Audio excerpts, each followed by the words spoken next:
mshambuliaji pale. Luemba anamwekea Mwalimu. Selemani ana control kwenye deep freezer. Kwenye boli ni Anseura.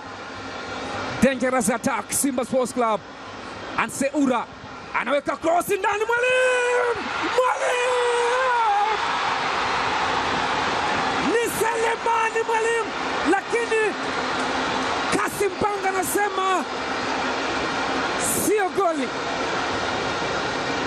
Djigui Diarra amekwenda kumfuata Selemani, Mwalimu anamfuata, watu wanalalamika. Sasa msikilize nani hapa. Djigui Diarra yuko pale, Selemani Mwalimu yuko pale, wote wanalalamika.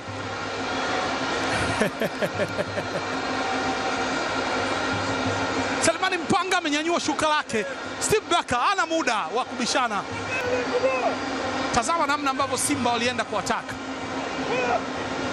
Alienda kurejesha mpira ambao ulikuwa umekufa, lakini tazama, alikuwa offside akaingia onside.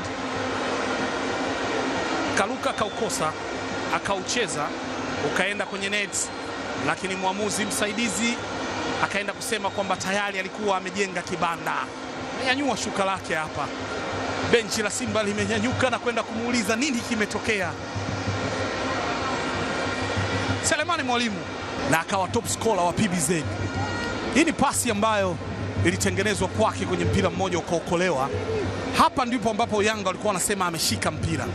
Lakini tazama kwenye mpira huu wa marejeo, hapa alizidi kabla mpira hujatoka. Ukimtazama hakukuwa na offside, akapiga kichwa rebound akaja akamalizia. Inawezekana kuna sababu nyingine, lakini si sababu ya offside kwa kile ambacho kimeonekana pale kwa faida ya picha marejeo. Lakini mpira wa kwanza ambao Djigui Diarra ulimfanya aende kwa referee kulalamika ni namna ambavyo aliuua mpira kwenye kifua kwa mara ya kwanza, kwamba alizuia na mkono. Ndicho ambacho walikuwa wanalalamika Djigui Diarra kwa sababu